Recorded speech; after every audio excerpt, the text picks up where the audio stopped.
இந்த வீடியோவில் நம்ம எதை பற்றி பார்க்க போகிறோம்னா, கலைஞர் கனவு இல்லம் திட்டம் குறித்து மிகவும் முக்கியமான புதிய அறிவிப்பு ஒன்று வெளியாகி உள்ளது. இது சம்பந்தமாக பார்த்தீங்கன்னா, தற்போது செய்தி வெளியீடு ஒன்று வெளியாகி உள்ளது. அதில் என்ன உள்ளது என்பதை பற்றி தான் இந்த வீடியோவில் நம்ம டீட்டெயிலாக பார்க்க போகிறோம்.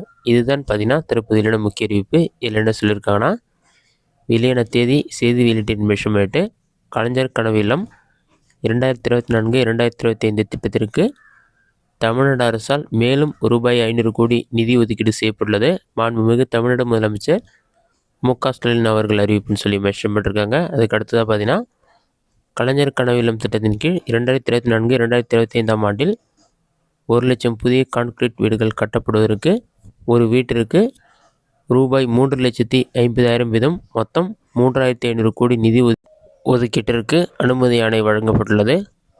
தமிழ்நாட்டில் கிராமப்புற பகுதிகளில் ஏறத்தாழ 8,00,000 குடிசை வீடுகள் உள்ளதாக அனைவருக்கும் வீடு என்ற கணக்கெடுப்பின் வழியாக கண்டறியப்பட்டதன் அடிப்படையில் குடிசை இல்லா தமிழ்நாடு என்ற இலக்கினை அடையும் பொருட்டு எதிர்வரும் 2030ஆம் ஆண்டிற்குள் ஊரகப் பகுதிகளில் 6 வருடங்களில் 8,00,000 வீடுகள் புதிதாக கட்டித்தர அறிவிப்பு வெளியிடப்பட்டது. அதன்படி நடப்பு நிதியாண்டில் 2024-2025 1,00,000 வீடுகள் கட்டுவதற்கு அனுமதி வழங்கப்பட்டு பணிகள் நடைபெற்று வருகின்றது.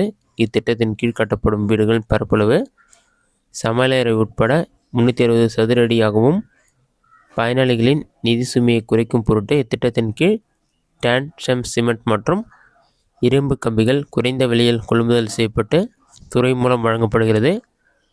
வீட்டின் கட்டுமானத்திற்கு ஏற்ப தரைமட்ட நிலை, ஜன்னல் மட்ட நிலை, கூரை வேயப்பட்ட நிலை மற்றும் பணி முடிவுற்ற பின் என்க 4 தவணைகளில் ஒற்றை ஒருங்கிணைப்பு வங்கி கணக்கின் மூலம் தொகை நேரடியாக பயனாளிகளுக்கு விடுவிக்கப்பட்டு வருகிறது.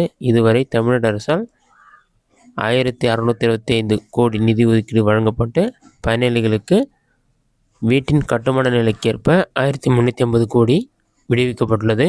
மேலும் துறை மூலம் வழங்கப்படும் சிமெண்ட் மற்றும் இரும்பு கம்பிகளுக்கு என ரூபாய் 249 கோடி வழங்கப்பட்டுள்ளது. ஆக மொத்தம் 1,600 கோடி இதுவரை கலைஞரின் கனவு இல்லம் திட்டத்தின் கீழ் செலவினம் மேற்கொள்ளப்பட்டது. கலைஞர் கனவு இல்லம் திட்டம் மக்களிடம் நல்ல வரவேற்பை பெற்றுள்ளது. இத்திட்டத்தின் கீழ் வழங்கப்பட்ட 1,00,000 வீடுகளுக்கு விரைவாக கட்டப்பட்டு வருகிறது. இதை கருத்தில் கொண்டு வீடுகளில் கட்டுமான பணிகளை துரிதப்படுத்திடும் பொருட்டு தமிழ்நாடு அரசு மேலும் ரூபாய் 500 கோடி விடுவித்து ஆணை வழங்கியுள்ளது. தற்போது வரப்பெற்றுள்ள ரூபாய் 500 கோடியும் சேர்த்து மொத்தம் 2,125 கோடி பெறப்பட்டு கட்டுமான நிலைக்கேற்ப பணிகளின் வங்கிக் கணக்கிற்கு நேரடியாக தொகை விடுவிக்கப்பட்டு வருகிறது. இந்நிதியாண்டிற்குள் அனைத்து வீடுகளும் கட்டி முடிக்கப்பட்டு மக்களின் பயன்பாட்டிற்கு கொண்டு வர தமிழ்நாடு அரசால் நடவடிக்கைகள் மேற்கொள்ளப்பட்டு வருகிறது. இதுதான் பார்த்தீங்கன்னா தற்போதையான முக்கிய அறிவிப்பு. இதிலே கலைஞர் கனவு இல்லம் திட்டம் குறித்தும் அதன் நிதி ஒதுக்கீடு குறித்தும் முக்கியமான அறிவிப்புகளை வெளியிட்டுள்ளனர். இந்த வீடியோ உங்களுக்கு இஷ்டம் பண்ணிக்கிறேன். இந்த வீடியோ பிடிச்சிருந்தா லைக் பண்ணுங்கள். ரெசிட் அவுட் கமெண்ட் பாக்ஸில் கமெண்ட் பண்ணுங்கள்.